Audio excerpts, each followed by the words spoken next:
Rated TV MAL. It contains strong language and is intended only for mature audiences.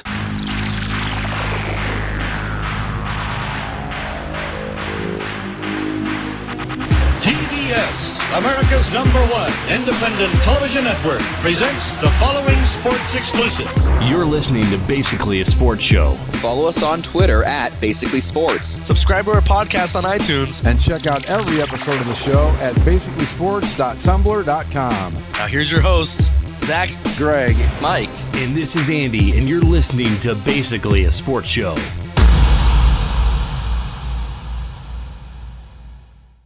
Well, we're a day late and probably $1 short, but here we are. So sorry for the delay in the show, guys, but Zach is moving. Yep. And that's why you hear me from the void. Actually, we have a question from a listener regarding Zach's move. Oh my. Yeah, Dennis wanted to know if your move entailed you getting a Kincaid Star Wars. No. The artwork that's going to go up on the walls has been a contentious issue.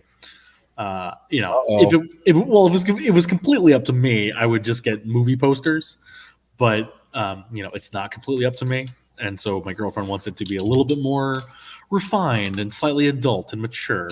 So, like art movie posters, then. Well, yeah, we're kind of looking at stuff like that. But I was able to find this thing called on Etsy called Spa Wars, and it's basically like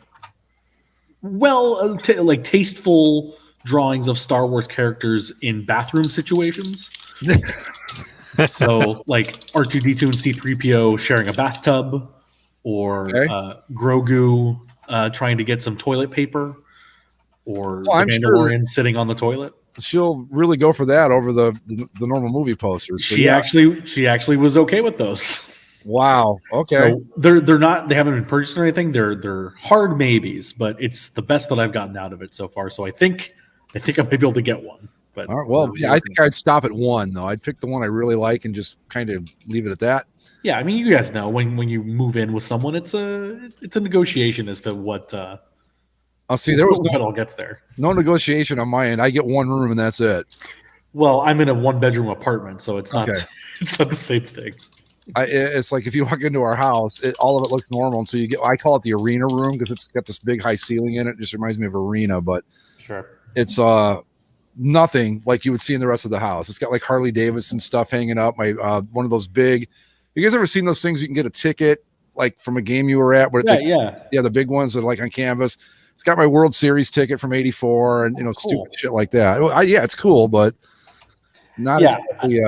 The goal is to one day have a place that has that option, but for now, this is what I have to do. Did you guys see the video that Andy sent of that? What I think would be the perfect bass compound from TikTok. I didn't know it. It's pretty awesome. It was great, right? Anyway, yeah, I mean that's kind of exactly what I'm talking about. Like, I would love to have my own ESPN ticker and a running scoreboard. Well, and, how do you even get that ticker? How do you even do that? I don't know. I'm sure it's probably like just the size of it. It's clearly a custom made thing. But I'll tell you what this tells me is not that this guy's like terribly big into sports. It's that he's a compulsive gambler. Like the guy's setup was almost clearly like daddy needs a new pair of shoes kind of thing. Like everything was set up to be like live scores. Yeah. So, but it was pretty awesome digs. I'll give the guy credit. It was pretty cool. Yeah, and he had a pinball machine. I couldn't catch what the actual video game was. We had an old console video game in one of the corners, and I'm sure it's a Golden Tee or something. Ping pong table, a pool table. I was like, that's the bass compound in real life. That's what that would be. And we'd have the trophy case on the wall with all of our fake championships, But other than that, it was pretty close to the way I envisioned it. So yeah. So anyway, Andy, you want to do your thing here? We're starting off with something special, I think. Yeah, I think so. Yeah. Okay. I was telling Greg about. So I was. Oh, wait, let me get you set up here. Oh, sure. Yeah. Okay. So take it away. So this is I wrote this up today after I was looking into. I'm about to watch the HBO Q Into the Storm documentary series. Yeah. So I was reading up on QAnon stuff, and I was motivated to write this, and kind of did it in the sense, kind of channeling my alt-right inner Andy. So well, we do know that alt-right Andy exists somewhere out there. He does. He's about to out himself here. It might actually be him. Let's find out. What you're about to hear is more than a breadcrumb. It's definitely him. Sorry. Go ahead. It's more than an anonymous message from inside government. It is the truth. The unadulterated, purest, and unfiltered truth from my sources inside shadow tier levels of the global banking cabal to your ears. Prepare yourselves, open your mind, open your imaginations. The verbal equivalent of an atomic bomb made of honesty begins in 3, 2, 1. Our story begins in June 1584. Sir Walter Raleigh sends explorers Philip Amatus and Arthur Barlow to what is now modern-day North Carolina to establish an English colony. Oh my God. Their discoveries culminate in the settlement of Roanoke. This is beautiful. Keep going. Fast forward to 1590. Cartographer and Roanoke governor John White, returning after a several-year stint securing resources for Roanoke in England, discovers the colony of Roanoke to be utterly abandoned and the cryptic word Croatoan carved into a fence. It's 1994. O.J. Simpson is arrested for the murder of his estranged that's wife. kind of a jump in the timeline. A little bit. O.J.'s arrested for the murder of his estranged wife, Nicole Brown Simpson. We chaotic trial. 504 or 404 years. Go ahead. Stay with me here. He's found not guilty of the crime, despite overwhelming evidence to the contrary. And finally, we're now in January 2021. Thousands of furious Trump supporters storm the Capitol building, and QAnon and the Truthers movement has seemingly spun out of control. How do these tie together? What relevance do any of these things have to do with this supposed truth bomb? Is that even a question at this point? Oh, go ahead. Sorry. What's that? Is that even a question? I mean, fuck, it's obvious to me. Go ahead. We're now in Germany, 1940. Adolf Hitler has commissioned all of Europe's most demented minds to pursue the edges of scientific possibility, abandoning morals, ethics, and decency in order to best serve the Nazi regime's ultimate goal of world domination. One of those scientists is Dr. Lichtenspiel Braun, a young, brilliant wunderkind who has impressed the Führer with his forays into the study of time. Hitler personally oversees the setup of Braun's lab, but after several months with no innovation, he passes the lab to the SS, indicating to the professor that he only has 1 year to make a breakthrough or he will be executed. All the while, however, Braun, not at all pleased with Hitler or the Nazis, had been intentionally waiting out Hitler's interest as he perfected his vision. He devised a brilliant way to keep the SS distracted, using lab equipment to make tiny yet delicious chunks of garlicky, crunchy bread. The soldiers couldn't get enough of them, and in turn, paid little attention to what was really happening in the laboratory. Until March 1942, they opened the doors to the lab and found Braun vanished, leaving behind only a pile of metallic wreckage and chemical fumes. Hitler, furious that he had been duped, sicked his remaining scientists on discovering what had happened, and within weeks it was discovered that Braun had invented a means of time travel. Braun then awakens from a time machine wormhole to find himself aboard a foul-smelling and creaky wooden ship full of Europeans on their way to America to start a new life. Their destination turns out to be a swampy and poorly rationed township called Roanoke. Using what limited talents... Oh my God! Wait, we've seen this. Using what limited talents and supplies he had to offer for the time period, Braun begins to once again win favor in the community by baking his delicious garlicky bread cubes that served him so well in the early 1940s, and working with fellow German immigrant farmers who cultivated cabbage, or as they called it, Kraut, to popularize the first salads ever served in America. The garlicky bread chunks of Braun's invention were often sprinkled onto the cabbage salads, and thus were called Krautons. Oh, God. While Braun is thriving in 1580s Roanoke, a furious Hitler in 1942 has successfully endeavored as scientists to cobble together the smoldering ruins of the time machine. He then dispatches a team of time troops, or Zeittruppen, to pursue Braun to the death. Stay with me here. The Zeittruppen emerge in 1589, several miles south of the Roanoke community. Braun is tipped off that strange men in shiny leather uniforms are looking for him and decides to swallow his final time travel capsule. When the Zeittruppen arrive in Roanoke Township, they wreak havoc, destroy the town, and slaughter innocents in their pursuit of Braun, leaving few alive. The survivors, none of which spoke German, were interrogated about Braun and insisted they only knew Braun as Krauton Man. Misunderstanding, the Nazi soldiers believed the word was Croatoan, and after murdering the final Roanoke townsfolk, the Zeittruppen were forced to make a difficult decision. One time troop would consume the remaining time capsule pill to continue pursuing Braun, while the rest would remain in the 16th century forever. The remaining Zeittruppen stayed put for only a few days before carving Croatoan into a piece of wood, hoping in the centuries to come that the Fuhrer would understand the word when the time was right and prove their mission successful.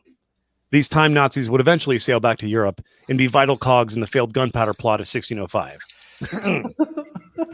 Guy Fawkes, really? The year is now 1958. Lichtenspiel Braun, now going by the alias of Lou Brown, has married a German girl named Judith, and in May 1959, the young couple welcomed their daughter into the world. They name her Nicole. Oh, for fuck's sake. Okay. Braun quietly abandons his baking and science endeavors and settles into the automotive industry, managing a tire world for nearly 20 years. In 1989, at the age of 57, Brown briefly became the manager of the Cleveland Indians, successfully guiding the team to the playoffs before retiring due to heart complications. It's a major league reference there for you. Yeah, we get it. Yeah. Fast forward to 1994. The final Zeittruppen awakens in Los Angeles. His shaggy blonde hair messy and unkempt, his eyes wild and brain fried from the effects of erratic time travel. The chemicals of the time capsule pill included dangerous quantities of mercury, liquid plutonium, and methamphetamine. And in the untrained hands of Hitler's lesser scientists, this second capsule proved to be the breaking point for this young soldier's mind. With only a loose memory of who he was and what he was doing in 1990s Los Angeles, the former time Nazi forged a thin persona based on television and observing the locals. He told people he was an aspiring actor and would often crash on people's couches for weeks at a time before moving on, and ultimately ended up befriending Orenthal James Simpson, becoming a temporary house guest after the former football star and actor took pity on him. On the night of June 12th, this man, who you may know as Cato Kalin, was eating some McDonald's and taking crystal meth with O.J. Simpson at his estate. Simpson joked that Nicole was at the upscale restaurant in Messaluna, probably stuffing her face with a crouton-covered salad while the two of them ate Big Macs and McNuggets. Kalin, upon hearing the word crouton, was struck with a foggy vision of his true identity. But between the brain damage and crystal meth, all Kalin could comprehend was kill Braun, kill Brown, Nicole Brown, kill Nicole, Braun, Brown. After putting on some of Simpson's clothes and gloves, a mannequin methed up Kalin encountered and murdered Nicole Brown, before sobering up hours later, having little to no recollection of what actually took place, or any of his revelations from the previous evening. Nicole's father, Lou Brown, or Lichtenspiel Braun, our time travel inventing scientist, knew in his heart that the knife that killed his daughter was meant for him, and quietly lived out his remaining years in obscurity, silence, and fear, never again dabbling in time travel, letting his secrets die with him in 2014. So now you may be asking yourself, what does this have to do with QAnon? This entire story does have elements of truth. Roanoke really did exist and was abandoned, with Croatoan being actually etched into a wall as the only clue. Hitler did endeavor scientists to do a lot of weird shit. Nicole Brown was born in Germany to parents Judy and Lou, and OJ and Cato Kalin totally did smoke crystal meth while eating McDonald's the night of Nicole's murder. But the rest, total bullshit. All contrived, all made up, all fabricated with a little imagination and connecting some loose dots with several huge dollops of time travel. Despite that, the story you've just heard is infinitely more plausible, sane, composed, and well thought out than any QAnon theory posited to this day. QAnon is, from top to bottom, the most full of shit, idiotic set of theories that has ever been published on the internet. And that's coming from the guy who just told you about how a teenage scientist invented time travel croutons and engaged time traveling Nazi soldiers in a chase that ended up in Nicole Brown's murder. The end.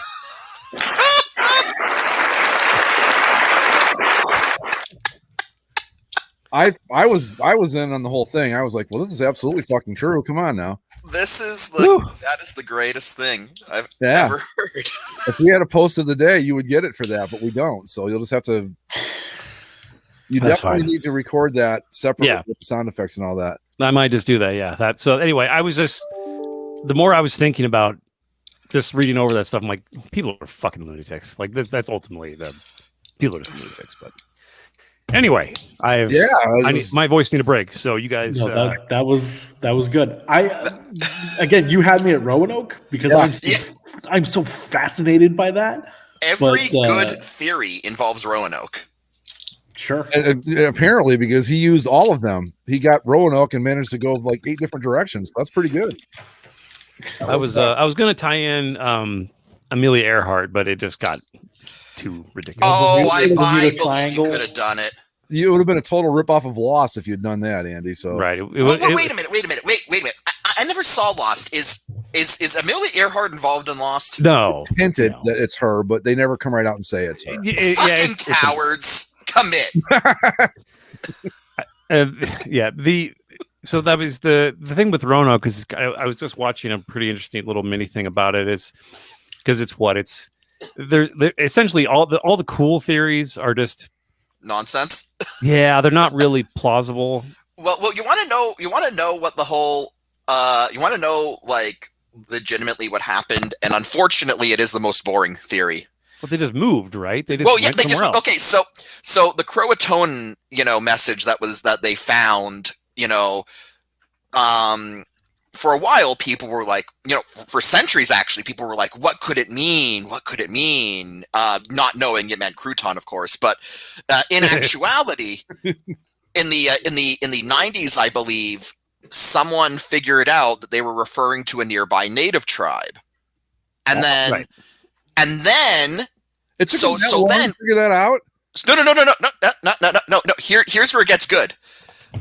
So once someone figured out, it means a nearby native tribe, historians started searching through journals of colonists that referenced native tribes in that area. And lo and behold, there's a native tribe of a name similar to Croatoan who, when the second wave of, well, not like second wave, but like a generation later, European settlers came by, they said, these, natives, they have a lot of people who have like fair hair and like blue and green eyes. So like, obviously what happened was you had this, colony of English people that the colony didn't work out for whatever reason. So they just, moved in with the natives next door and, married into them. And like a generation later, you had some natives that looked like kind of white people. And turns out people were pointing that out the whole time and nobody just connected the dots. So it was basically like Dances with Wolves, except with a lot of people. Right? Yeah, and no hackneyed plot. Like, but yeah, so like the Roanoke mystery is like one of those things where it's like there are a lot of really cool theories, and then there's the one that's like they just moved in with the next door natives, and that's the boring one, but it's also the one that's like probably true. Occam's razor. Speaking of which, I mean, Zach, now that he has moved himself, he is now at a new location. I think you're inside some sort of a giant cave, right? It's like a big stalactites and so forth, right? Yeah, no, it gave me the good ambiance. It was the right acoustics that you were looking for, and if you're doing a concert, yep. How was your how was the moving? greatest podcast schedules? Well, so I haven't really moved anything yet. So basically, when I moved home to my grandparents a little over a year ago, end of February of last year, right before the pandemic hit, which was great. And so when I moved, all my stuff is kind of like neatly packed up in the garage. And the only things that I brought up to the room that I used to live in when I was a kid is my clothes. And then recently I bought this desk and chair that I currently use. And then a TV, I guess, is also up there. So all that stuff, and the way the timing for getting the apartment worked out was we get the keys. The keys were going to be given to us yesterday on Monday. And then it's like, well, when we move, because we're only moving, within the county, all of our friends always help each other move. And so can't exactly get them to do it on a Tuesday or a Wednesday. So we're moving all of our stuff on Saturday, all the other stuff. And because we didn't own a couch or we needed a new mattress and stuff like that, that stuff was being delivered today. So that's why I'm in the void today, waiting for the couch to arrive, and a mattress is already here, and it's just me and my thoughts in this echo chamber until Saturday. You got the main thing though, which is your internet setup. That's right. Yes. That's the main deal. Google Fiber was available, so which is just insane because I feel like there's like 5 places left in the country where Google Fiber is being offered. They got shut down real fast. I don't know what. Really? Yeah, it used to be like slowly spreading, and it felt like Google Fiber would eventually be available almost anywhere. And then it just kind of slowly dried up to where I think there's only a handful of major cities and communities that have it. Yeah. So here, I'm now living in Irvine, California, which if you look up, the city of Irvine is named for, I forget his first name, but Irvine. And there's the Irvine Company, which basically owns all of the land in central Orange County. So they have all these various apartment communities. Irvine is the master planned city, supposedly, with all these neighborhoods corned off into little sections and roundabouts and these boundary roads, and then it's also part of a grid, and the retail sectioned over here, and the apartments are sectioned over here, and the place that I'm currently living used to be a water park that everybody went for their 8th grade last day of 8th grade, and because the Irvine Company hates fun, they tore down the water park, the amphitheater. And long ago, they got rid of it was Lion Country Safari, where we had real lions roaming around this enclosure that you could. There's a Lion Country Safari in Ontario. Yeah, Zach's living room has a slide right in the middle of it now because it used to be a water park. Yeah, nope. But now it's a collection of beige buildings with vague Spanish architecture that have been put in. It's like they're really nice places to live. Like all the sarcasm aside, the Irvine Company has a Big Brother-esque hold over suburban Orange County, and that's what I've chosen to dive into. Are you going to become an adoptive fan of the UC Irvine Anteaters? No, because fuck the Anteaters, go Beach. Okay. I mean, you don't get many opportunities in life to root for a team with Anteaters as a mascot. So no, but they're the smart kid college. Like they have a decent men's volleyball team and a good baseball team. But come on, they're a research institution and they have a very good medical center and all that's very nice. But miserable bastards, what the fuck's wrong with them? Yeah, I know. I didn't know that about UC Irvine. That's cool, I guess. Yeah, no, UC Irvine is a great school. It sounds like you need to go to a couple of their games and just yell nerds. Right? Oh, it happens. No, the thing that I use UC Irvine for mostly is when the Rams hold training camp down here. So, Greg, I was meaning to ask, what is your logo for again? I'm on your Lookouts. Oh, chat. Okay, I was wondering. I was like, I can't place it. Lookouts. Okay, it makes way more sense. All right. I don't know why I landed on that one today, but I did. So there it is. I've got no explanation. I just felt like putting it up there. I was telling Greg before the show, like I've been trying to plumb my mind for sports thoughts over the last week or so. I guess we have some Jersey stuff we can talk about. Yeah, thankfully we can just yell at Nike and the Red Sox for a few hours and let me pull it up. Oh yeah, Zach, do you have your stuff? Nike speak with an echo is going to be awesome. Come on. Hold on. I forgot to pull it up, so give me a few minutes. Nike will be speaking to us from on high.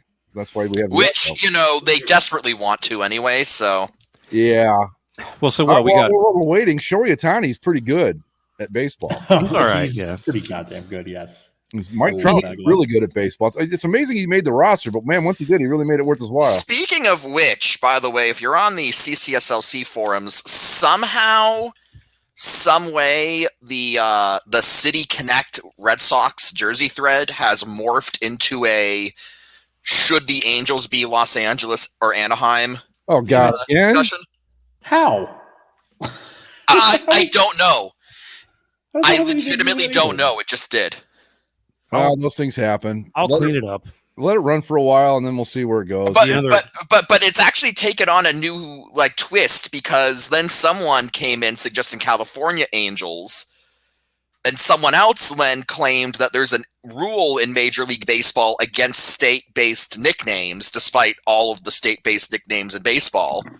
Wow, that was is it like, did you get grandfathered in maybe like the Texas? Well, Rangers, see, here's the Colorado, thing. So, Minnesota? like, the last 3 pages at least have been people trying to prove this rule exists and failing. So, if you can't do a Google search and find, I mean, on the MLB, I mean, it's the rules, major. I mean, Major League Baseball bylaws are not some super secret thing. You can look them That up we know online. that we know of. They may be very secret. Might be Andy probably left that part out of his actually true QAnon story there. You got to be careful crossing certain lines. Right. You don't want to get Major League Baseball involved. They will sue you. You've got a target on your back already for saying as much as you did. So Yeah, they hated him because he told the truth. So right. Since becoming a mod, I feel like in 2 weeks there's been there's a Ken Anderson thing which just went off the fucking rails. Who should be in the Hall of Fame, by the way. I never got to voice my opinion on that.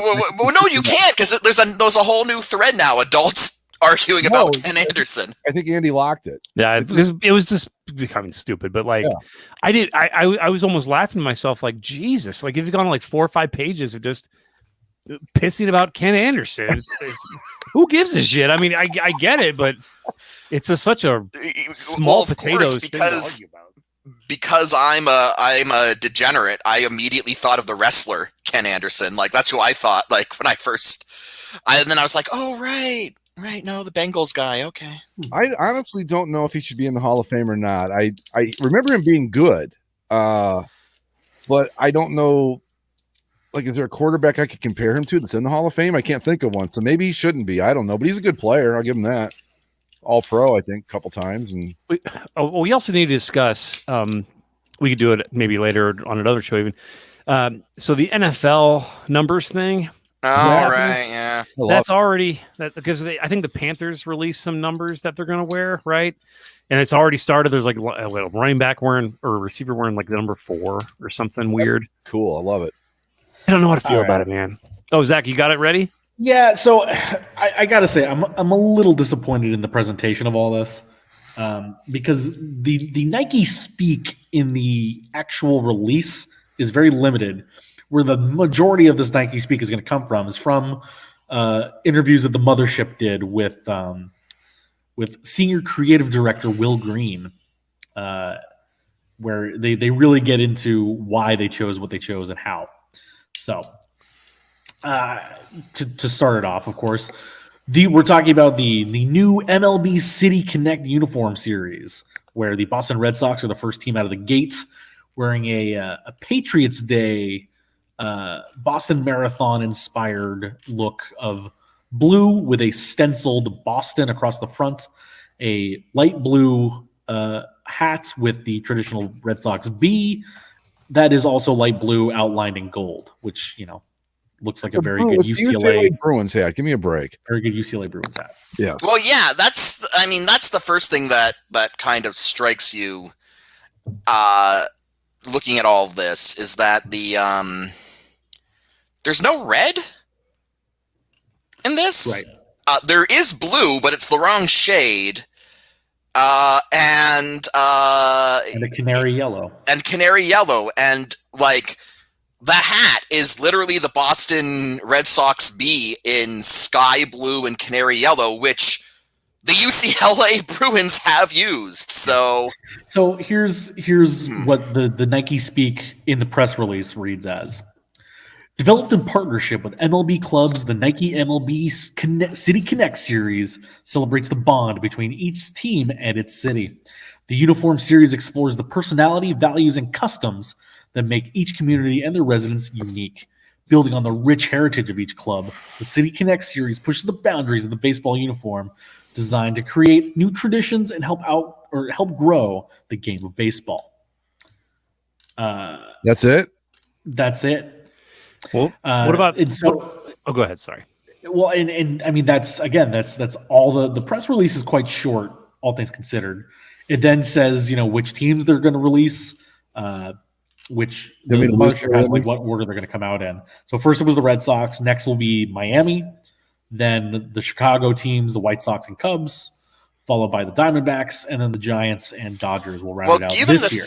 Given the theme of these uniforms, I need to ask which Chicago team gets to use the Chicago flag motif, because that's like, oh, they'll both have it.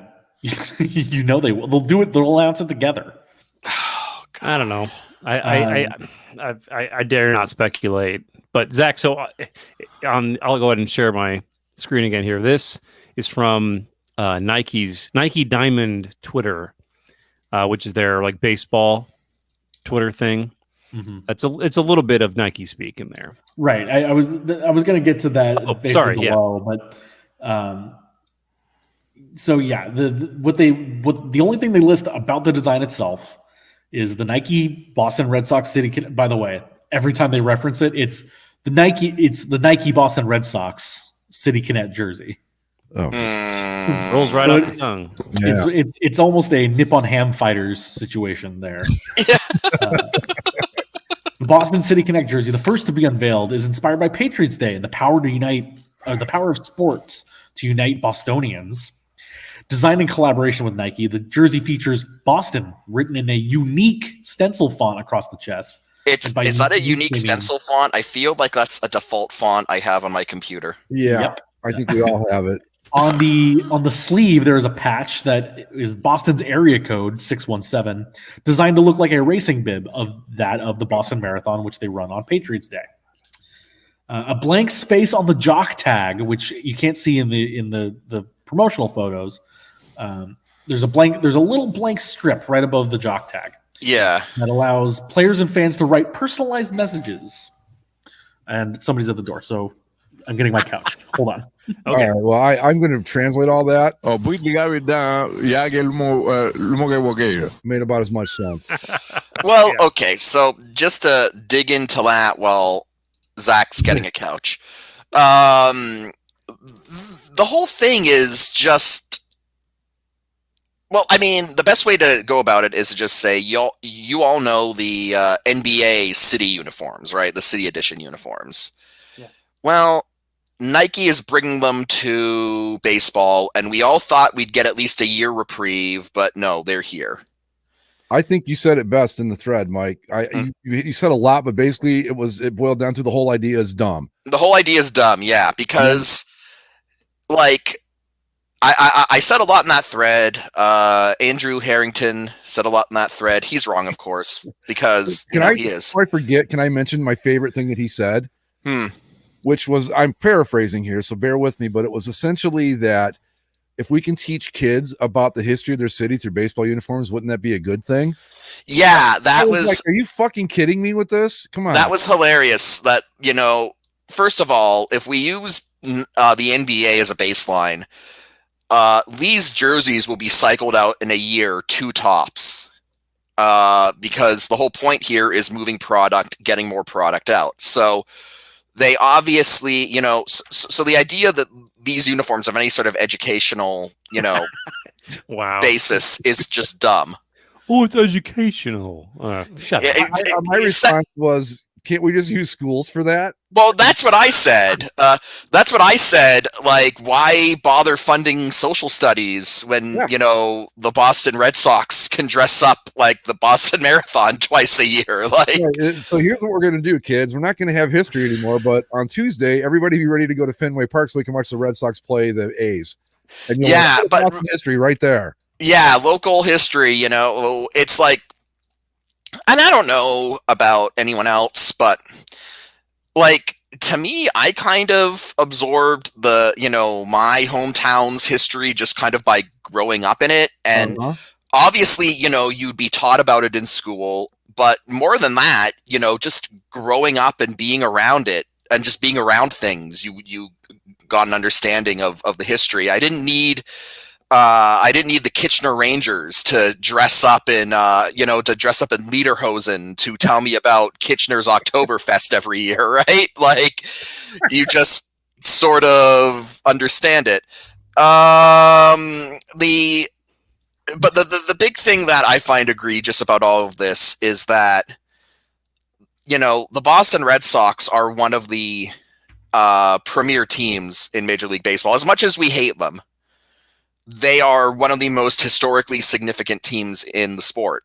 They're probably a 1B to the Yankees 1A. Yeah. And like I find it like kind of like offensive as a fan who cares about both sports and history, and by extension sports history, that the Boston Red Sox are going to dress up in a uniform that has nothing to do with their identity. Like, it's bad enough when regular teams do this, but when like legacy teams that actually do have a significant history do it, it just comes off to me as just utterly insane. Well, plus like is discussed, these like the Boston Red Sox and New York Yankees, like when you talk about New York, just in general, New York, you don't need to have a Yankees hat or a Yankees uniform that looks like the train font, or looks, somehow is customized for the city. You don't need a Yankees uniform that's the color of the Italian flag to represent the Italian Americans, right? See, I think with the Yankees, I would argue that if you wanted to really look at the history of New York City, that might be the first place you look. In a broad picture, I mean, like if you just want to get an idea of New York, what's better than those pinstripes? Like to a degree, the New York Yankees pinstriped uniforms, their regular ass home uniforms, are pretty ingrained with the city's identity, and further, kind of further in on that, like the Detroit Tigers, right? Like that Old English D is so ingrained. It's almost not. That's like not even. It is the Tigers logo, but it's almost become more than that. It's just that's just part of the fabric of Detroit, right? Is that old?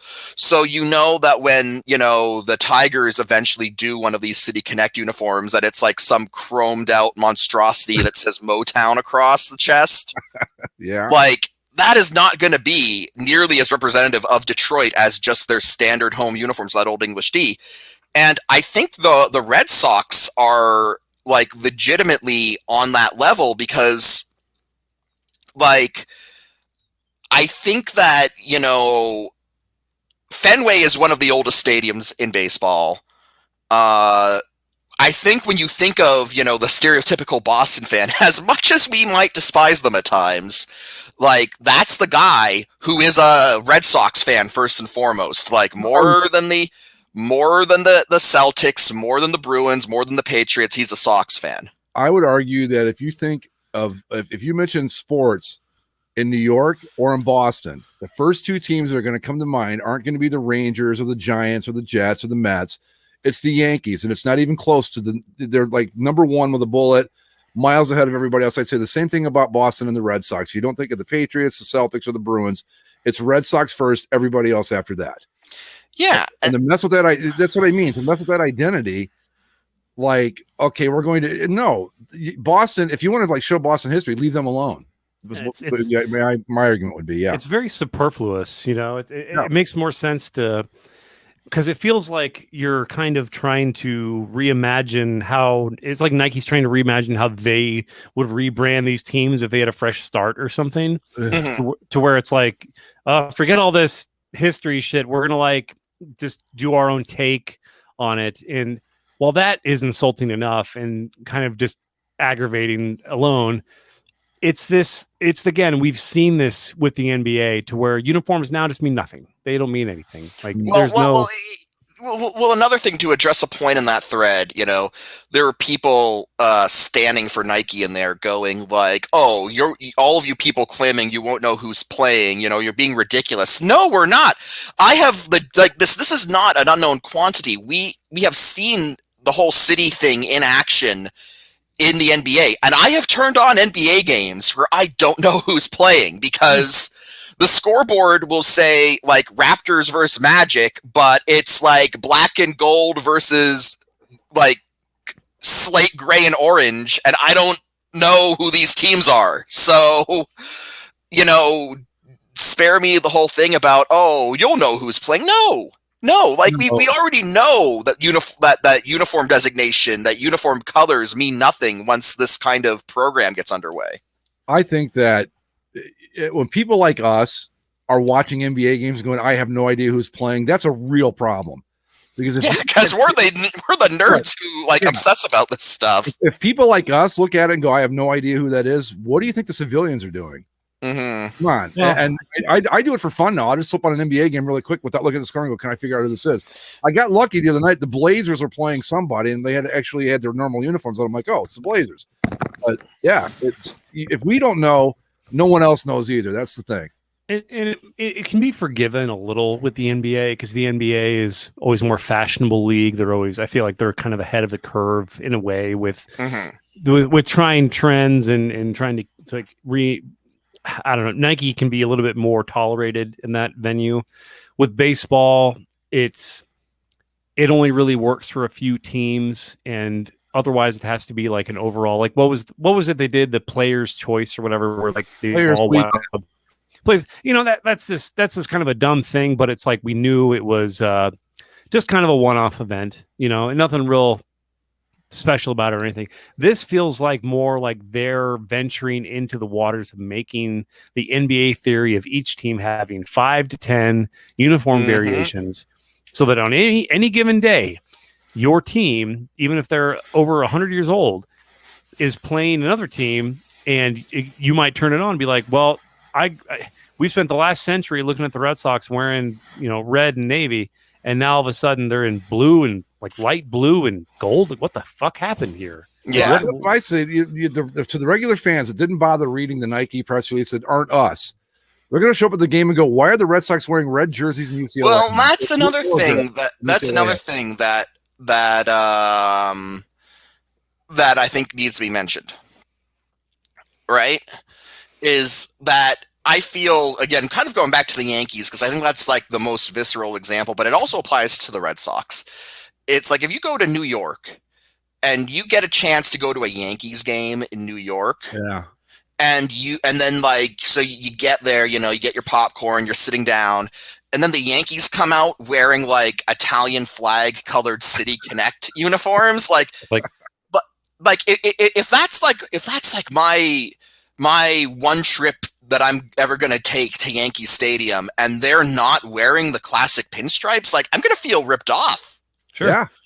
Because that's part of the experience. And then I feel the same thing kind of goes for Red Sox, arguably more so because Fenway is like the Fenway Park. Yankee Stadium's been changed a couple times, but like the Red Sox still play in the capital T Fenway Park. So, the idea of like I'm gonna go to Fenway, I'm gonna see a Red Sox game at Fenway Park. Like you want them to look like the Red Sox when you do that. Yeah, I think with the same thing with like the Cubs or the Dodgers, Giants, any of the the legacy teams. Yeah, I don't want to go. Like if I want to go to Wrigley Field, I don't want to go watch the Cubs roll out in City of Chicago flag jerseys. That's not what I'm there for. I want to see them as the Chicago Cubs. Or if I see the Yankees, I want to see the New York Yankees. I don't want to see a fucking softball team. And that's the same with the Red Sox. It's just, I think that, like Andy said, you can get away with this a little bit more in basketball. I don't think this is going to fly in baseball very well. I mean, maybe it will because young kids won't care, but old guys like me are going to be like, this is bullshit. This is total bullshit. I could be wrong. It's kind of like wearing, like, I'm trying to think of a good equivalent. It's like wearing hammer pants and like a neon tank top to church, like it's just you go inside, you go in like your place of worship, and there's this like a dude in hammer pants and just like pounding Zimas, and it's like, what the hell is this? It just, especially for a place like Fenway where it is kind of a baseball cathedral, you don't want to go there and have the experience sullied. And hell, even watching on TV, it's like is nothing sacred. Like that whole idea. I know that's been trotted out a billion times throughout all of sports logo knowledge. I think that's why this is the most offensive one, though, because not to disrespect the NBA, but like Major League Baseball has always been, I guess, the most traditionally laden league, and so it's like, okay, so basketball's always kind of been on the cutting edge of pop culture. Maybe they want to do some wacky shit, whatever. But for the Boston Red Sox to do this? Well, you see, that's the thing, Mike, and as a history person, you're going to appreciate this, but there's a thread that runs through those Yankees uniforms.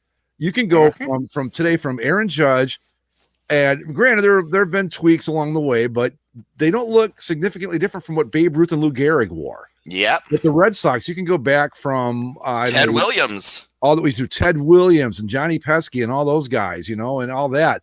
Carl Yastrzemski, Bill Buckner, God bless him. But yeah. And I understand. I get the argument too, like, oh, it's just tradition. You're just being, but some things, sometimes tradition is not so bad. And sometimes it's something that you need to respect, and history you need to respect. And not well, I think with teams like the Yankees or the Red Sox, there's something really powerful where it's like generations of fans have, come and gone, rooting for a team that looks essentially the same as the team their parents and grandparents rooted for. Right. And I think that's where is nothing sacred comes in. Like if the Boston Red Sox can do this, then, there are no more holy cows anymore, right? Like you can change, and we've already seen this in the NHL, right? Where the Maple Leafs and the Canadians trotted out those reverse retro jerseys where it's like, oh, come on, guys. Like, you're the most traditional teams in hockey. Did you really need to do this? But you know what? That's a good point. I wouldn't want to go see the Canadiens wearing blue. No. I want those red jerseys. It's but sometimes. But again, go ahead, Andy. I'll just mention with your point with the NHL reverse retro. That's again that all fell into reverse retro theme. It was almost like the turn forward the clock series or whatever. It's a one-off thing that is essentially just full. But this feels, because Nike feels like this is like going to be an annual thing now, to where every year they're just going to get more and more alternate jerseys. Well, there are people going like, oh, well, I guess I'm okay with this if they only do it once or twice a year. They're not going to do it once or twice a year. Come on now. No, you're going to get to the point where if you go to a Red Sox game, there's going to be a 1 in 5 chance they're wearing the right uniform. That's where we're headed with this, I think. Look at basketball, because that's what's going to happen. If I go see the Lakers, I don't want to see them wearing some stupid like black pinstripe thing. I want the purple or I want the gold. That's it. But I'm an old guy, so maybe it's just me. But so if Zach currently getting a couch, I'm going to read the next bit of Nike speak. Okay. Because this is them explaining why they're only doing a limited number of teams this year, and they're staggering the release instead of releasing the whole league at once. Just to torture us, right? And quote, we decided to stagger the release of the jerseys with a limited amount instead of doing the whole league at one time. This way, we can truly let teams celebrate the stories they'll be unveiling. Oh, you know what? Fuck them all the way to hell and back. Celebrate stories. The stories of the Yankees and the Red Sox are the Yankees and the Red Sox, not some fucking marathon that they run. Look, no disrespect to the Boston Marathon, but come on. Well, as I said, all well and good, Boston Marathon, whatever. But they're not the City of Boston baseball team. They're not the Boston Marathons. They're the Boston Red Sox. Yeah. And the Boston Marathon has plenty of its own history. It doesn't need the Red Sox to get the word out. I think everybody knows about the Boston Marathon, and not just for the bombing a few years back, but because it's an annual tradition. What do they call it? Well, it was Patriots Day, right? Where they have the Red Sox player, or one or the other. I don't remember what the order is, but yeah. Did anybody not know about that before these stupid fucking jerseys and hats? Come on. And apparently this is all great because we can use Nike promotional uniforms to teach the kids about local history. I'm sorry, but if your kid's that fucking stupid, there's no hope for him anyway, so don't bother. I'm sorry, but that's the way it is. Okay. Oh, so here's where we can't blame Nike entirely because the Red Sox were complicit in this. Reading down. Quote, we wanted to do something bold and different, Boston Red Sox CMO Adam Grossman told sportslogos.net. We thought this presented an opportunity to do something that we had never done before. We talked to Nike early. We raised our hand when they announced the deal with baseball and said, we want to partner with you. We want to do something completely different. We love our history. We love our connection to the city, but we're also willing to do something bold and in a very different direction. Okay. I'm never one for the slippery slope fallacy because it doesn't mean if A happens that eventually M's going to happen because A happened. But in this case, the slippery slope is absolutely real. There's no denying it at this point, because this is the first of many, like you said. Well, again, we're not talking about unknown stuff. Like we've seen this happen in baseball, in basketball. Yeah. So we know. Yep. It's there's just a lot to there's just a lot to ponder over here, and you hope that because Zach posted the dates here, because they'll be coming out very soon with whatever they're doing with the Marlins. That'll be next. It has to be this stupid Miami Nights thing. That'll be the pink and the teal. If it's not that, then it's almost like I think people are gonna be disappointed if it's not that, because it's the joke that I've heard people say about the Marlins is watch them accidentally design a better Marlins uniform than the one they have. They almost have to at this point, right? I mean, yeah, the odds are pretty good that will happen, because the current ones aren't great. Yeah, but at the same time, that the Marlins brand is not really an old. No, I mean, I guess it's kind of old, sort of, but from the '90s. But there's no established brand with that team. I mean, really, right? The original, the teal and black, I think they were, and then they moved to the whatever the ones that were before these, and so it's not like there's no thread that goes from whoever plays for the Marlins today to whoever played for them back in '93 or whenever they became a team. Right. It's not. There's no like beloved, sacred Marlins look that's just embedded in the lore of the city of Miami. It's just kind of. No one's going, oh my God, this is such an insult to Jeff Conine. Okay. So here's more bullshit from Nike.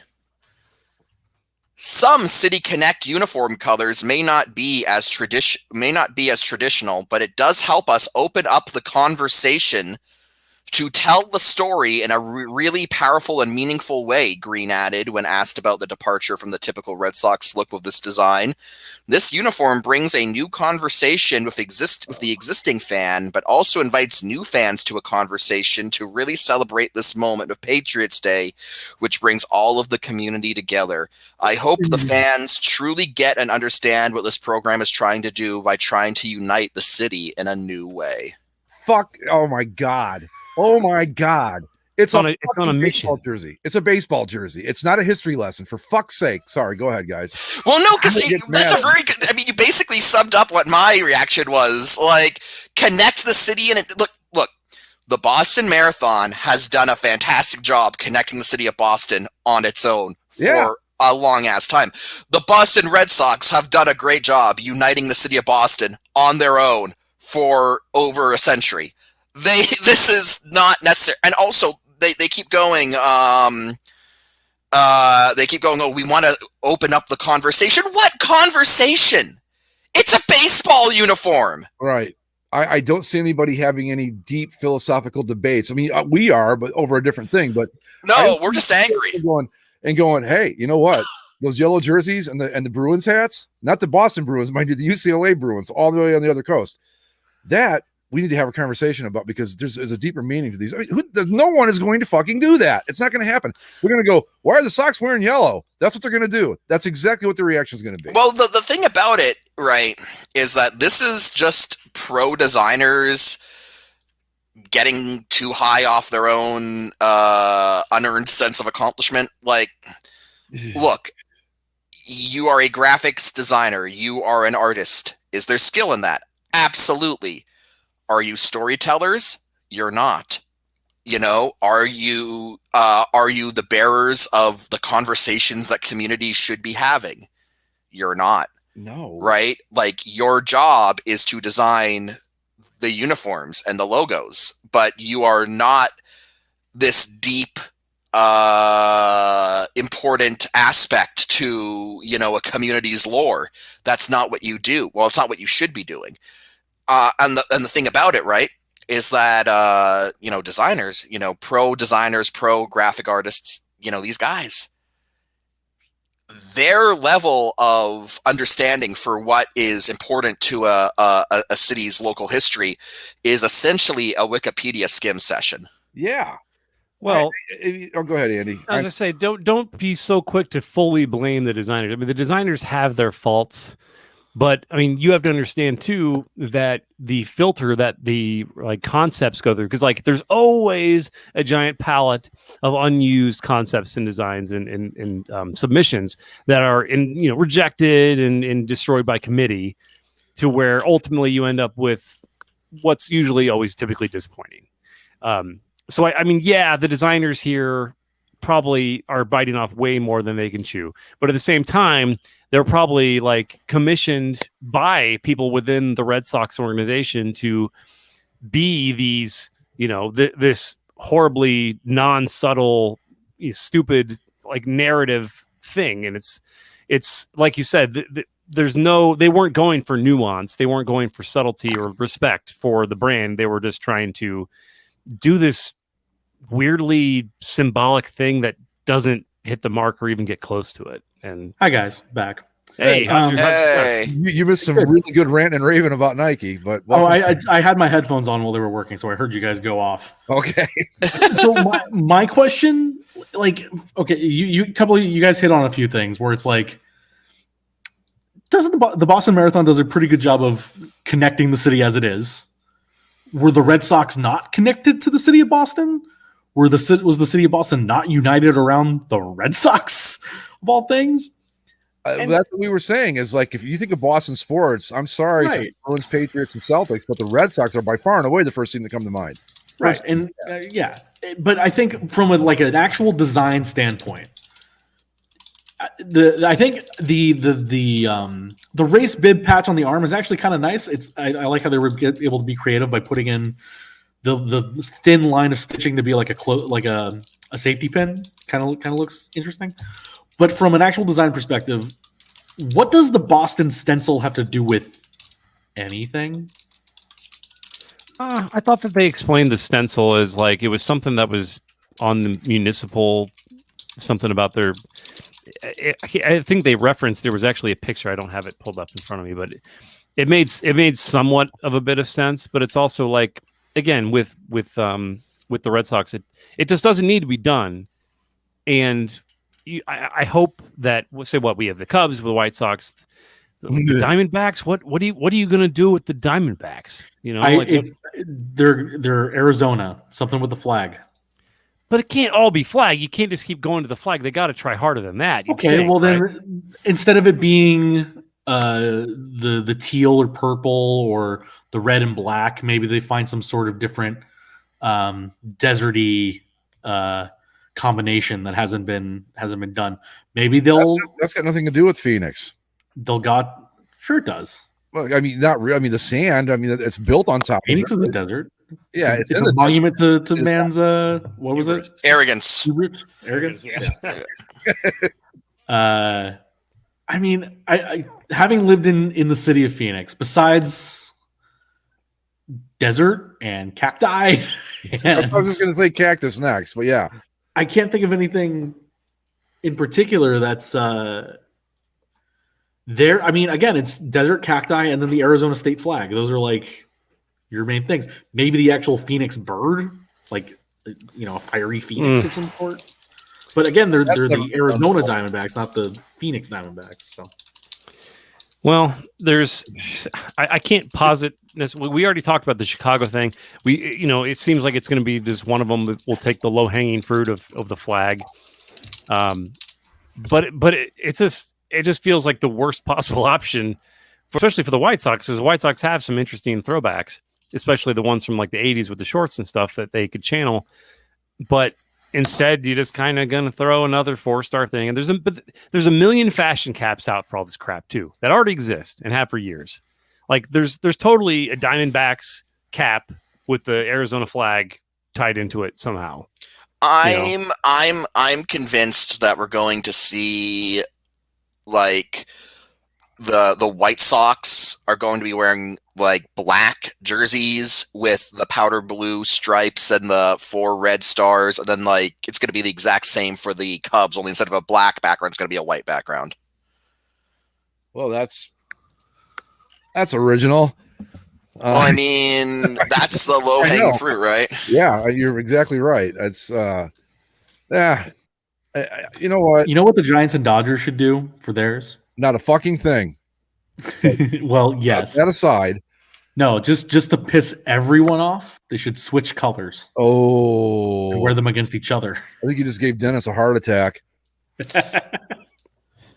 Yeah, Dennis mentioned in the comments that it's from the stencils from the marathon's finish line. So, I mean, okay, but like again, you could put that same stencil font on like a gray jersey and say, "Oh, it's a tribute to the Navy," right? Like, I don't know. I think if you're going to do a City Connect thing for Boston, I understand like this commitment to the Patriots Day thing. And I assume they'll wear that on Patriots Day, and that's fine, whatever. When is that? Isn't it's in April? Like the 15th or something, right? It's soon. It's soon, right? Yeah, yeah. It's coming up. When I look at that, I don't think of the city of Boston, and I'm not from Boston. None of us are. I don't think we have any listeners from Boston, even. But like. Besides the word Boston on the chest, nothing about that screams like, oh yeah, that tells me all I need to know about the city of Boston. Hell, they're the Red Sox. You could have made it something about like the Red Coats or something Revolutionary War or Boston Massacre. Who knows? They should just have like the Departed. Just go full on. Have Jack Nicholson and Leonardo DiCaprio their faces on the cap. Yeah. And just like the word fuck everywhere. I can do you one better than that. We'll take, what was it, Mark Wahlberg that did the movie Patriot Day? Is that him? Sure, yeah. There you go. Let's just make it completely meta here. Just throw that. Come on. I don't know. Like, would the word mark just say fucking Boston? Like, would that be fucking Boston? Boston. The Boston fucking Red Sox. You know, I think Nike finally broke us on this one, guys. Yeah, I mean, but we can't give up because otherwise it is going to become like the NBA to where you're just kind of. I feel so defeated. Like all the victories I have left with the NBA. The other day I was watching some highlights and it was Pacers and Bulls, and the Pacers were wearing their white uniforms at home, which is like a rare thing in the NBA anymore. Yeah, I couldn't fucking believe it. I was like, holy shit! And I fucking hate the new Pacers uniforms. I've hated the Pacers uniforms for years now, and I was just so happy that they were wearing white at home. It's like I'll just take this. Like this is all I need just to get by for now. Now, what were the Bulls wearing? I'm curious. They're black alternates. They're not the Art Deco ones. No. The traditional black. Okay. They're not bad. They're fine. But yeah, but the Bulls wear red at home now. So it's like, why?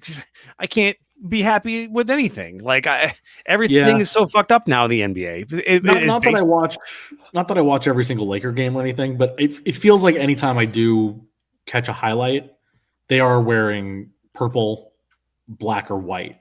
I think we talked about this when the season began, or maybe it was even last year, that when the uniform like schedule was released, that the gold was actually like outnumbered by everything else in terms of like total games being worn. It's sacrilege. Yeah, it's awful. Yep. Like, not that the Laker jerseys prime aren't perfect Laker jerseys by any stretch, but like it's the same thing that we said when you mentioned when you see the Yankees, you want to see the pinstripes. Mm-hmm. If you go to a Laker home game in Staples Center, you want to see them wearing gold. You want to see them wearing quote unquote foreign blue. You don't want to necessarily, like, as much as I liked the Black Mamba jerseys for what they were, like, you don't want to see black with thin purple pinstripes. You don't necessarily even want to see the blue and white throwbacks. You don't want to see the blue, white, and silver city jersey that they're wearing this year. It's just like we had plenty of these jerseys before in the fashion jersey era, right? Like, how many people? I mean, Mike, I'm sure you saw this. Like, the amount of people that had those black Red Wings jerseys or those black Colorado Avalanche jerseys. Oh yeah, all over the place. Those were super popular.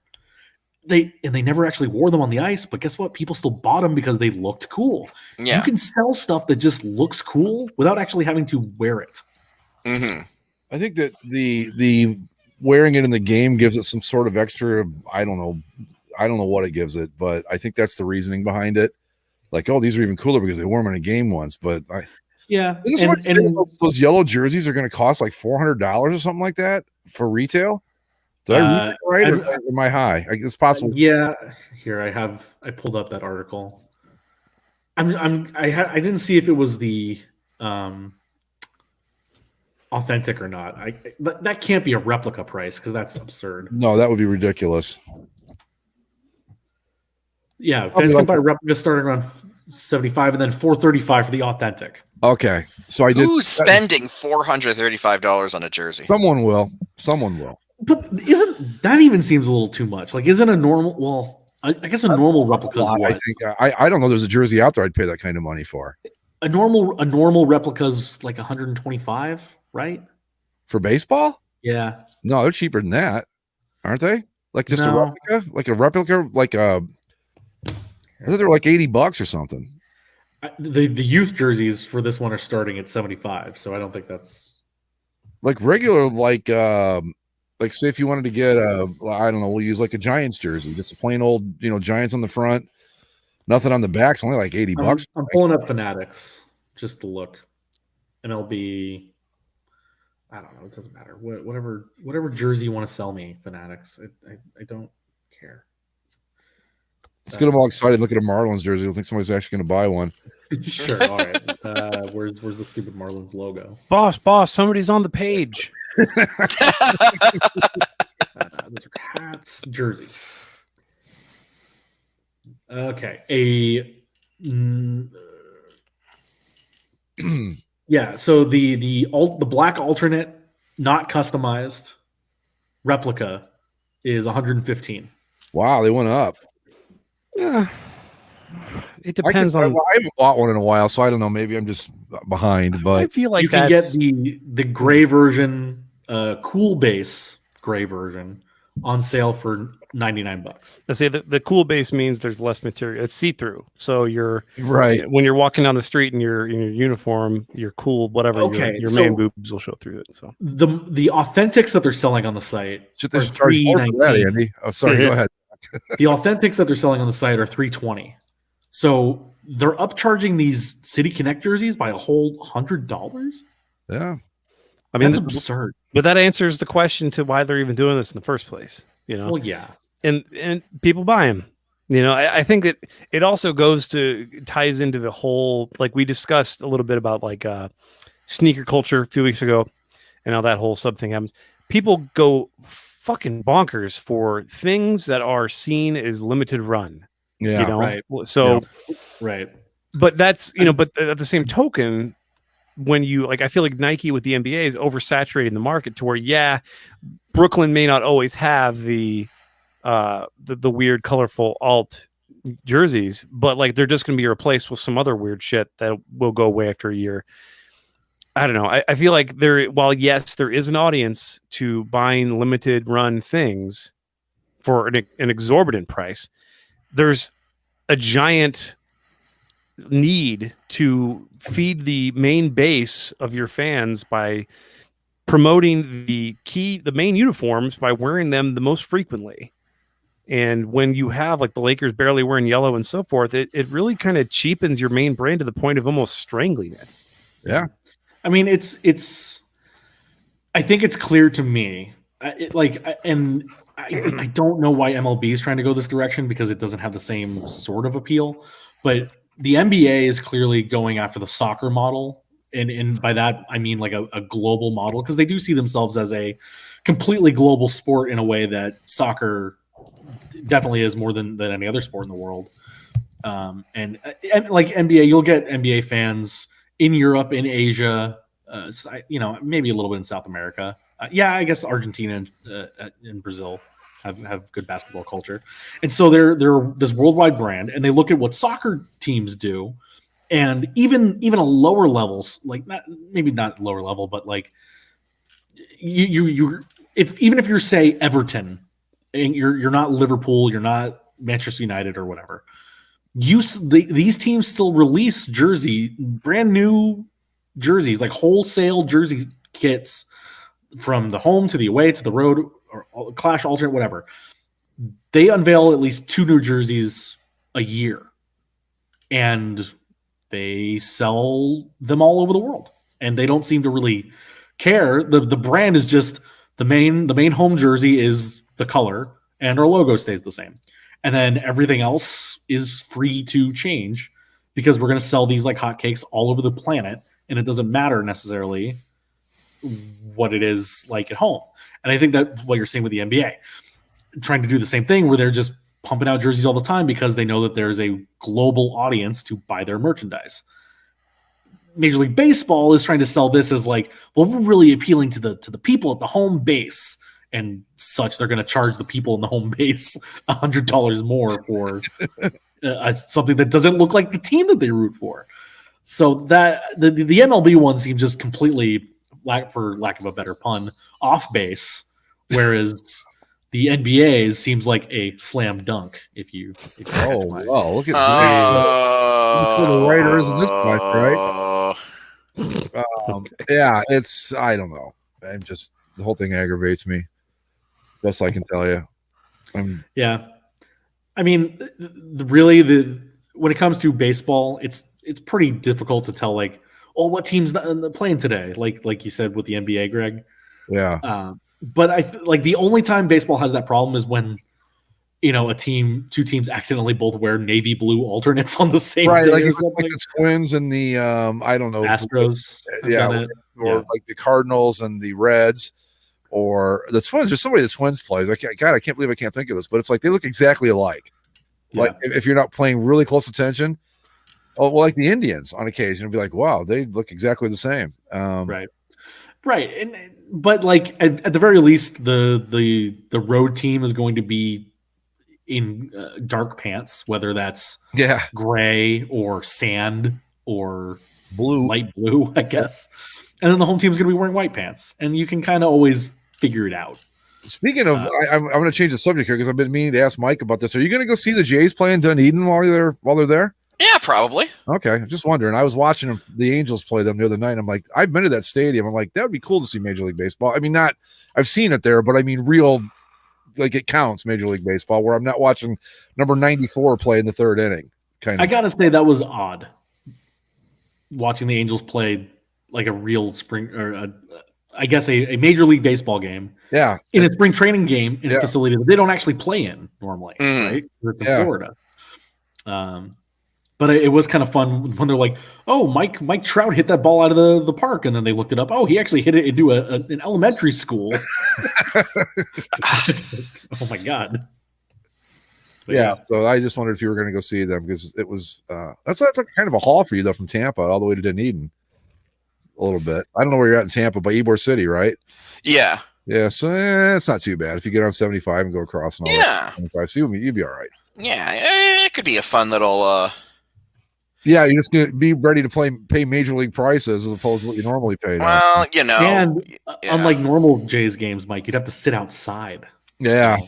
Hey, well, you can sit outside at Jays games, but it's Toronto, so the weather's nice. That's true. Right, it's always beautiful up there in April, just like it is in Ohio. I was at the Jays game. The roof was open. The only time I've ever been there. It was cool. Anyway, I just wanted to mention, I know that Mike Trout is one of the greatest living players of our time, if not the best player alive presently. But every highlight I see of his, it's just the most unsatisfying. It's like blast home run from Mike Trout. And it's like 400 feet, and it just clears the fence. What are you talking about? Like watching Otane get a hit, and he just fucking demolishes a ball. I want to see when I see a clip that says whatever guy hits a home run. Like I want to see that ball fucking bash with prejudice and just rocked into the next fucking world. And then you got Mike Trout up there. And it's like he went like 4 for 6 or whatever, and he's like the greatest player of all time. But then it's a bonk, and then it just kind of it's a double, or it's like great play. It's a great play. It's a great baseball play, but like he never Like I've seen one clip. I've seen one clip so far this year of a home run that looked like he knocked the shit out of it, but it he's crushed like 3 homers, like 450 feet. What you're watching the wrong highlights. I guess he did one into an elementary school. I just said it. Listen, I have nothing against the Angels or Mike Trout. They have Joe Madden. They've got a lot of great guys. They had Dexter Fowler before he fucked his leg up, but I have nothing against the Angels. I just, again, like Mike Trout, I respect him and everything, but again, every clip I see, it's just like, okay, where's my Mike Judge clip? Bring or not Mike Judge. Is it Mike Judge? Aaron Judge. Mike Judge is the guy who made Beavis and Butthead. Right. Yes. I would love to see a highlight of Mike Judge hitting a home run. That would be fucking hilarious. But like when Aaron Judge hits a ball, like the soul of the ball is sent into the shadows, like never to be seen again. Hold on. I'm finding a stat because this is ridiculous. What? And I'm not saying, and again, Mike Trout could hit a ball like 780 feet, be the longest home run ever hit in the history of mankind physically, and it's impossible. But when he would hit it, it would just seem like, it's a fly ball, and it's gone. That must have gone 2.5 miles. But like off the bat, it just is kind of like, that could be caught. Maybe there's okay. I'm sorry, Andy. Is he too good at the sport? What is your complaint? No. I'm just saying. When I want to see a home run, I want to see the guy fucking eradicating the existence of the ball. I want to. Like when Bryce Harper sometimes will connect with a ball and it's just clocked. It's fucking You heard gone. it here. Basically a sports show from Andy. Bryce Howard better than No. I didn't say better. Bryce Harper better than Mike Trout. I didn't say better. I think Zach. What is he too good at the game for you? This is awesome, man. What is? I'm just so confused. I see Mike Trout hit every home run, and he seems to hit them pretty goddamn hard. But I don't know. I'm just saying, like if I had to choose between going to a Mozart concert or a Metallica concert, I'm going to go see fucking Metallica. Absolutely. A bunch of assholes. But they know how to fucking rock. Whereas Mozart's like, you're a brilliant musician, brilliant mind, like incredible thing, like perhaps the greatest artistic musical mind to ever live. And yet, I want to see the band that fucking rocks. Give me Jose Canseco taking batting practice in the 80s and 90s over Mike Trout hitting 3 doubles a game. I think I've broken Zach. Andy, he has 5. How many home runs does he have? He has he has 4 home runs this season. Let me ask everyone. He has 13 hits and 4 of them were home runs. What do you want from the man? I'm not saying the guy has Mike Trout ever done an epic bat flip? No, because he respects the game. There's some Cardinals. Okay. Mike Trout's OPS this season is 1396. Okay, so why don't you just become a Cardinals fan already? Mike Trout's OPS is 1394. Yeah, but he's not doing it, or he's doing it the right way, so nobody notices. You see, it's 300 points higher than his career average. What? Man, if I had to choose between going to watch Jackson Pollock make a painting and some guy or like a cheap circus where they stab one another with swords or something, like I'm going to go see the one where people are more likely to get hurt. Take me to the demo derby over watching Jackson Pollock make a masterpiece. Like Mike Trout, he could not strike out for the remainder of his career. He could put up the greatest numbers. I respect the shit out of Mike Trout. I acknowledge that he is one of the best to ever play. But when he connects with a ball, I need to feel it in my fucking heart. And a lot of times when he hits the ball, it's just kind of like, that's a good knock. That's a good hit. I want to like wince when I hear a ball getting hit by a bat. I want to go. Andy wants to see some dingers. His exit velocity is in the top 7% of the league this season. Even Ohtani, when he had a double the other night that was 120 miles an hour off the bat. But yeah, he fucking crushed it. He blasted the fuck out of that thing, and it's like that's. I want to see that shit. Mike Trout's bloop, derp, there's another double. I'm gonna go watch the Eagles.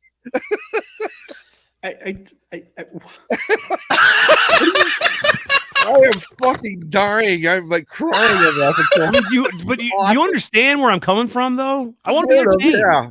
I'm sorry that you're unimpressed by Mickey Mantle. What is? I don't.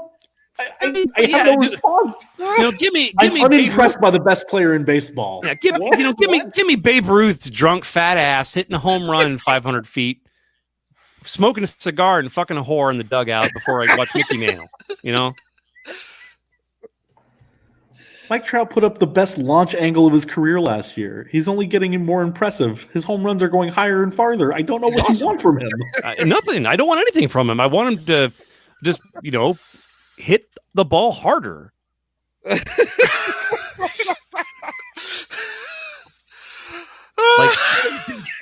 Shout like It's the greatest moment in the history of this stupid fucking show. This is awesome. Just keep going, boys.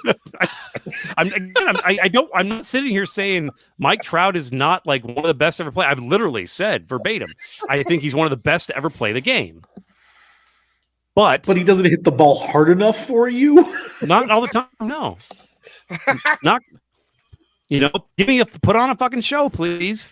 I think what Andy wants is for Mike Trout, when he gets up and he really hits a homer, he wants to feel the sensation of the ball just being warped by time and space off that bat. Obliterated. This is from the MLB Statcast, stuff. The various spreadsheets that people have. Exciting. Oh, spreadsheets. Oh, you. No. Stop it. He's in the top 7% in average exit velocity this season. He's in the top 6% in maximum exit velocity this season. And he's in the top 9% of hardest hit balls percentage. How can you want to be hit harder? You want to be in the top 1? He's got to pass the eye test. Send me some highlights. Send me a compilation of like Mike Trout beats the shit out of a baseball, and maybe I'll change my mind. I don't know, but I'm just saying, for years now, every time I see a highlight on the baseball subreddit, Mike Trout, hits a whatever home run or hits a whatever game-winning double, I'm like, oh, cool, I'll check it out, and it's kind of a hit, and is this, then Aaron Judge or whoever just blasts the fuck out of a ball, and I just feel it in my fucking bones. I never do with Mike Trout. I want to, I have nothing against Mike Trout. I'm not like out to hate him. It's not like he's you realize that something. A week ago today, he hit a 464-foot home run. Yeah, but he didn't do it with any pizzazz, I think is what he said. Let me look at it here. I have the clip. Okay. Right. While we're Zach, I'll never question your devotion to baseball ever again after this. Just the way you were reading. I've queued up some Mike Trout home run highlights on my end. Okay, I've got his. This is the the 464 foot home run. Okay, like a mammoth home run by all accounts. Yeah, it went 10 rows up. All right, I'll go ahead and share my screen here. All right, here we go. Playing the piece of shit Astros, who we can all collectively say are shit, and I hate them. Yeah. So here we go, 2-2 count, man on second. So let's take a look. Oh, I don't know, man. But that's like a golf swing. Yeah, but he hit the shit. You're mad at him for hitting low pitches now? No, wait. So hold on. He crushed a low pitch, 464 feet. But it looks like he's teeing off on the front nine. Like he hits I think I get like where there's a sense of it's too leisurely. Like it's like, oh, nice little hit, and it's gone. Yes, Mike Trout's incredible skill comes way look at too that easy casual jog to first base. Like, cool. God, what a dick. He's just so good at the sport that he just can't show effort. You want to know who didn't have a casual jog around the bases? Joe Carter, 93, just saying. No, he was pretty excited about all that. You know who put a lot of effort into his home runs? Kirk Gibson. Literally put everything he had into that ball. Can this show be called? Can this episode be titled "Adults Arguing About Mike Trout"? Sure. Yeah. So here's the thing. So here's a clip from the other day of Jock Peterson, who sucks. He's mediocre to bad. Oh, now we're gonna get Dennis all pissed off. This is great. I mean, he might be get in on this. He's fine. He's been. This is like his only hit as a Cub, but he's like 1 for 24 or something. He's kind of trash. The Cubs now. Never mind then. Here's a home run he hit the other day, and I mean he just knocks the shit out of it. Fuck you! And he shouts at the catcher like, "You suck my dick!" And he's running to first base, knocks it deep into the fucking bleachers. Like you can tell he got all that shit. Pow! Fuck you! Yeah. Okay. Yeah. Okay. So he pimped after a game-tying home run in the 8th, where when Mike Trout hits a 464-yard pitch in the first inning, no big deal. Like, go find Jared Walsh's walk-off for the Angels the other day, where he just like dropped the bat and walked. And this is Jared Walsh of all people. Like from the other day, I'm gonna see it. It was against the White Sox on Sunday Night Baseball. Okay, let's see. You want to know? I just want to point out how amazing it is that we're getting this passionate about baseball. Like, yeah, it's great, isn't it? Yeah. I mean, like, I just can't. I'm not trying Mike to be Trout is. Every time I watch Mike Trout, I'm impressed by what he does, and yet Andy, it's like a nice leisurely, bop. Boop. Let me put it. Maybe I can put some historical perspective on this. Hank Aaron was, to this day in my book, still the all-time home run king and one of the greatest power hitters ever. Oh yeah, because Barry Bonds cheated. So exactly. So, but Hank Aaron hit 756 home runs. I think 55. I remember 55. I think. Anyway, beside the point. But Reggie Jackson, who hit like 200 home runs less, was way more fun to watch to hit a home run than Hank Aaron was. Maybe that's what Andy's saying. Like Reggie hit one and it was fucking hit, Yeah. I think it's all about like coming off the bat. And that's the thing about like when people say Mike Trout and Lou Gehrig, it makes sense because Lou Gehrig essentially perfected the swing of the baseball bat. And like what Trout is doing now hasn't really been seen since then, to where it's so easy for him that it almost ceases to be impressive in a sense.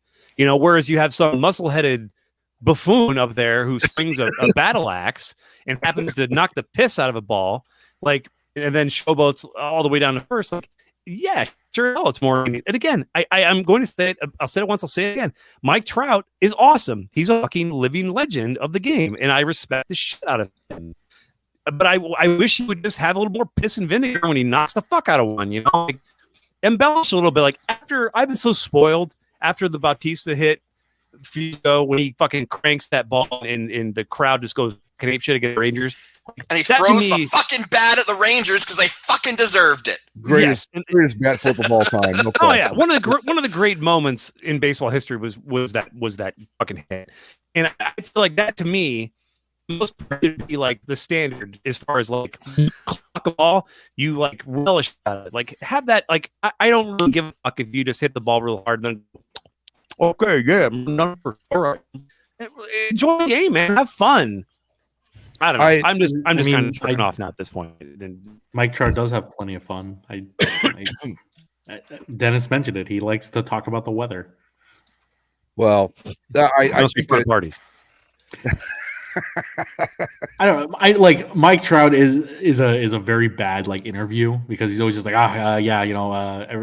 good win for us and we played real hard. He would have been he'd make a great hockey player, honestly. Yeah, right? Honestly, his like in Anaheim you have two of the worst interviewers that are both like the best players on their team in Mike Trout and John Gibson. Mm-hmm. And I would put Mike Trout as a worse interview than John Gibson. Oh, wow, saying something. That's not good. Hey, speaking of interviews and stuff, I know Matt Vasgersian's calling Angel games now. Who is the other guy? Is that Rex Darren Sutton? Okay, all right. I wasn't sure. He sounded like Vasgersian's only done a couple, and I don't like this setup.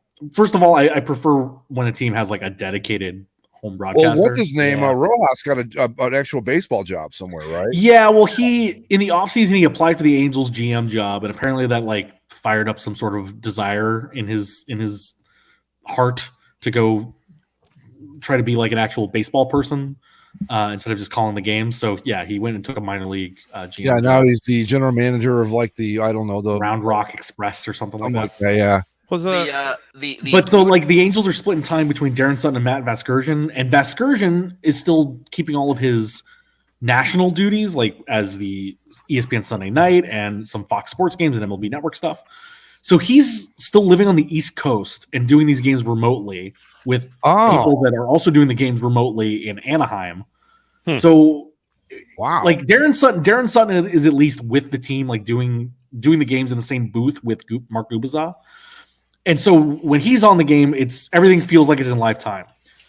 The couple games that Vasgersian has done, he's so very clearly watching it on a monitor 3,000 miles away from the other people that he's calling the game with. I had no idea. I mean, I wasn't paying that close of attention, but I honestly think he's done a pretty good job, all that considered, really. Well, but what happens is like you get like a swing and a hit, and then Darren Sutton will immediately react to it. Whereas when it's like swing, hit, ball's in the air, and by the time the ball is like over the fence, Vasgersian is still saying it's high, it's going, and it's like, yeah. Maybe that's what Andy doesn't like about Mike Trout home runs is that Matt Vasgersian is calling him too slow. He's only done 2 games. Darren Sutton's done every other game. Matt Vasgersian has come a long way. I'll tell you that. No, he's a good broadcaster. Just it's a weird thing when he's. I think it was in 1994. I was covering the Syracuse Chiefs, and he was doing play-by-play for him. It's wild, and it's like, damn. I remember when he first started doing MLB The Show, the play-by-play on that. I'm like, that's Matt Vasgersian, no shit. But yeah, he's really come a long way. Anyway, the Blue Jays are currently murdering the Yankees. Just wanted to get that. Good. Speaking of the Yankees, that dude I saw today, the Yankees, the pickup truck with a Yankees and Giants sticker on the back of his pickup truck with the sticker "Stay humble." Go fuck yourself, guy. Right, exactly. Yeah, sorry, who is it that did the big fly Ohtani-san? Was that Rojas? That was Rojas. Yeah, I missed that because then I think Vasgersian does sayonara, and it's just like fucking stupid. Like, I was going to say, like, speaking of the Yankees and Blue Jays, I think I get what Andy's saying. Like, that home run on opening day that, what's his name, Teoscar Hernandez hit? Yeah. Was fucking like, oh, my God, And maybe we're just used to Mike Trout because I don't like, it's like, well, there's Mike Trout doing his thing. And believe me, Zach, I'm not knocking him at all. Yeah. But, he does, but you get used to it, I think, is what I'm saying. Sure. And I guess between the two, like when you mention Ohtani's home runs, like, the one he hit against the White Sox on that Sunday night game, maybe that has something to do with like ESPN's mics and how they're piping in the sound a little bit. But like the way it just sounds coming off the bat, you're just like, holy shit. Yeah. Yeah. I get it. But yeah, he that was one where like he warped the time-space continuum when he hit the ball. It was Jesus. It was he threw 100-mile-an-hour strikeouts in the first inning and then hit a 450-foot homer at the bottom of the inning. Yeah, I think on Twitter somebody said, "Can your pitchers do this?" I'm like, fuck, my hitters can't do that. So he's I like maybe Mike Trout is routine, but I still like to think that I'm impressed every time I see him do it. Oh, sure. It's like, yes, it could be so easy to just be like, man, that's so it's routine, but it's just like I don't take for granted that maybe the greatest player of all time is on my team right now, and I'm trying to enjoy it, especially with the team being maybe sneakily good for once. So that would be nice. I think they got the bats. They just need the pitching. The pitching has to be average. That's all I ask. Yeah. Average. Yeah, anyway, it's not bad. Where are we at on time? So the results from do we have the final set for the GTOV yet? Yes, we have a championship match for the glorious tournament of victory. Ring the gong. Oh, let me get the gong here. Hold on a second. I gotta. Oh, but while Greg does that, just a brief mention. The mothership ran a news story about how in the '90s the Dodgers almost went to purple. That would have been fucking awful. What? You didn't see that? Yeah, it's in the latest podcast. Yeah, it's on the latest Unified podcast. I don't even want to. I'm like, I think even thinking about that makes it possible, and I just can't do it. I'm sorry. In the '90s, the Dodgers considered switching out blue for purple. So. Oh my God! Thank God they didn't. Anyway, we ready? Yeah, gong it up. It's been a long, hard road. We have reached the championship round of the glorious tournament of victory. Your final 4 matchups were Walmart Turkey Fucker on Twitter versus Thunder Bay Ram, and Windows updates taking on the Legend of Cocaine Bear. So I'm still afraid for the Ram. I don't know. I don't know how he fares. Cocaine Rams, Thunder Bay Ram for a brighter tomorrow. Well, we had one very close match and one not so close match for our championship participants here. Yeah, I think I know where this is going. And it breaks my heart to say this, but after a neck and neck, no pun intended, match between Thunder Bay Ram and Walmart Turkey Fucker on Twitter, the Walmart Turkey Fucker, which I'm really kind of disappointed by, takes the win with a 13-12 final score by one vote. Really? I was surprised because I left the voting open and it was tied. And I'm like, well, fuck, this is like a nightmare. We can't have this, not with these two. And I left it open for a little bit longer. And about 3 hours later, we got a final vote. And I'm like, okay, let me see what happened. And I was like, oh, because I was really pulling for the Ram. I got to be honest, but not to be. It's all right. My my wife would definitely have preferred the Ram have won. She's. Well, you don't want an engraved trophy with Walmart Turkey Fucker in your house? It's just like she doesn't want to hear it, you know. Like and she's like, "Are you almost done with the stupid terms? I don't want to keep. I'm just grossed out. You guys talking about this horrible turkey fucking thing." And so, on to the championship. He's made it barely. Thunder Bay Ram had a really great run, and I am really honestly disappointed that. Because I thought in the end, GTOV voters, as far as fucked up things as they do, generally go with the animals most of the time. And I thought, well, that's where the Ram will reign victorious. But nope, didn't work out. And in our other matchup, Windows Updates versus the Legend of Cocaine Bear. Not even close, really. It was a 7-point differential. Anybody want to take a shot? Cocaine Bear, I would imagine. Cocaine Bear, yeah. Cocaine Bear with a magical run in the tournament all the way to the championship, which I'm surprised as anybody by. That's yes, the Legend of Cocaine Bear versus Walmart Turkey Fucker on Twitter. There you go. There's your finals matchup for the 2021 GTOV. There's kind of animals in those, you know. It's turkey. It might be the most GTOV final ever. I don't know. Yeah, so there you go. We'll put the voting links up tomorrow, and we'll have a champion next week. And right. I think we just need to pour one out for the poor old Ram. He really made a run, and I did shout out. Agreed. He gave Turkey Fucker a run for his money. That's right. But I think from the beginning of the tournament, everybody thought that it was basically Turkey Fuckers to lose, and we'll see. If I don't see how Cocaine Bear beats it, I really don't. But we'll see what happens. So. Yeah, that'll be the results should be interesting. I mean, I again, I'm not proud. It's just kind of is what it is, and we'll see what happens. Well, you know what they say: Sunday's fun days. Sunday fun days, that's right. we have to start really weighing if we do want to do another draft. What the hell it'll be about? I just don't know. Did we ever do a pop draft? A soda draft? No. Yeah, that could be fun. That's a soda draft. With the first overall pick, I choose the actual name of soda, not pop, as the whatever. Draft. Listen. So really, I'm trying to think. So who's out? Who was? I think we should do TV and movie characters, one or the other, or combination of both. TV or movie characters? Yeah, one or the other or both. Either way, yeah. But I think that's really open ended. I mean, we got to narrow it down a little bit from there. Okay. Again, you got to kind of you want to curate it enough to make it like funneled, but you don't want to, you know, like with that's why it's always easy to do, you know, food or soda or whatever. Something to think about. We need to get some. I don't know. Maybe we could do a logos draft or something. You know, I mean, it's. But we'd have to limit it by like sports logos or. or brands of some kind. I mean, I feel like that'd be. Oh, that might be fun too. Yeah, I'd have to think but we'd have to narrow it down to a certain, you know, genre or something, you know, or theme. But I think that'd be kind of fun. Yeah, I got nothing else, guys. I'm my I'm boys is fucking for the exhausted. baseball thing, there's really nowhere to go, honestly. Did we ever talk about Space Jam 2? Save it for next week.